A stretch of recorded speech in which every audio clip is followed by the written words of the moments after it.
What qualities do you believe define an effective modern leader? I think to be an effective modern leader, you have to really understand the people who are doing what they do for you and really invest your time in making sure that they feel valued.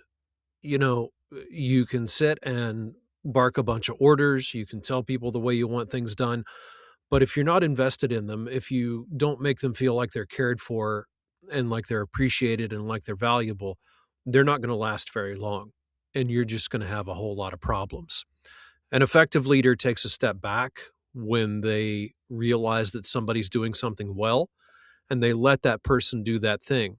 While at the same time, instead of interjecting uh, the way they would do something, they offer their perspective instead of preference. This gives people the opportunity to actually think, to grow, and to become better people rather than just be worker drones who are miserable and hate their life. In what ways are you fostering innovation within your organization? At our organization, we're fostering innovation by really kind of allowing our people to do what it is they want to do. Instead of having a fully laid plan or a method for doing something, we allow our video editors, our writers, our production staff to really kind of take control of what it is they're working on, to make it into their thing, to allow them to explore and experiment and make a mistake in a safe place. This turns out beautiful product. It turns out beautiful productions. And when someone is fully invested in something they actually want to do rather than being forced to do something they don't, they put heart and soul and energy and passion into it, and you get a much better return. So allowing them to have ownership over what it is they're working on what they're producing, on what they're collaborating on, what they're writing, editing, so forth and so on. Giving them that ownership is a way that we have found works for us and with relatively no problems at all.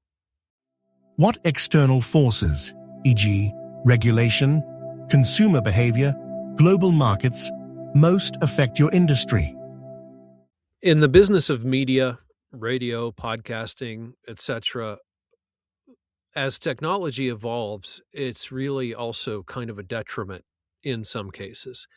Oversaturation, over access, too much all over the place, I think causes market failure, and it causes the consumer to retreat instead of explore and instead of experiment.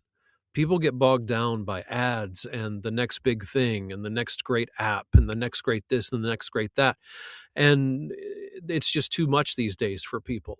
They are overwhelmed. They are exhausted. And another part of that is when it comes to AI.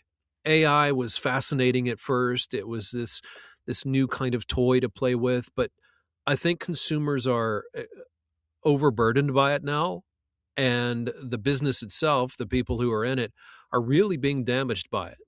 Likenesses, voices, etc., are being stolen.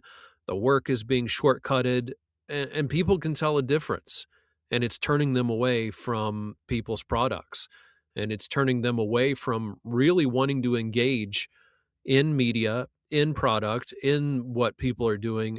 It's turning them away from doing that in the same way that they used to. Who has been the most influential mentor or role model for you, and why? When I first got out of university and I got my first job in public television, I did my first interview in the studio, and there was this guy that worked there. His name was Gary, and he had been there a super long time. He'd been in the business a super long time. He was really wise, really just a veteran of the business.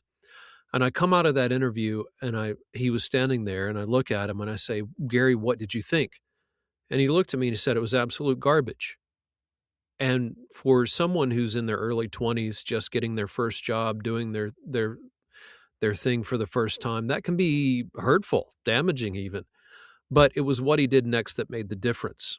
And he looked at me and he said, "Would you like to make it better?"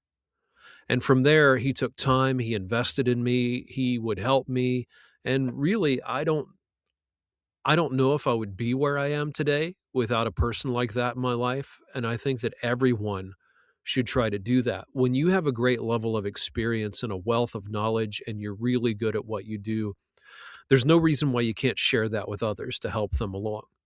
I think we can learn as much from people who are just starting out as they can from us who are well experienced in the business. And having a great mentor like Gary really changed my life. What advice would you give to the next generation of leaders in your industry? For anyone who's looking to become a leader, you have to realize a couple of things.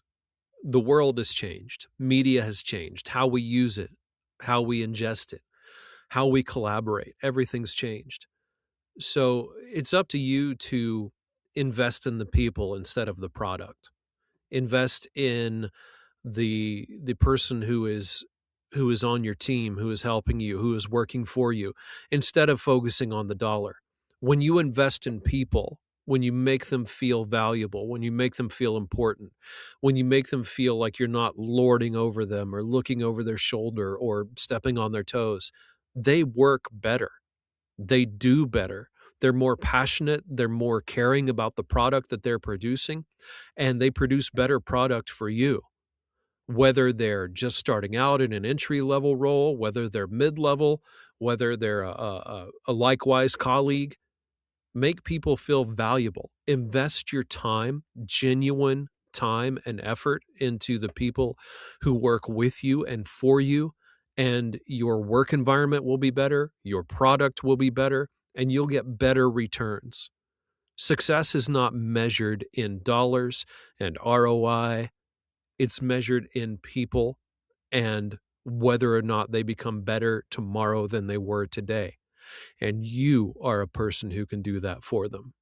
And you can help them to become better tomorrow than they are today. You will have much more success, and it's much more valuable than anything you could ever do as a leader.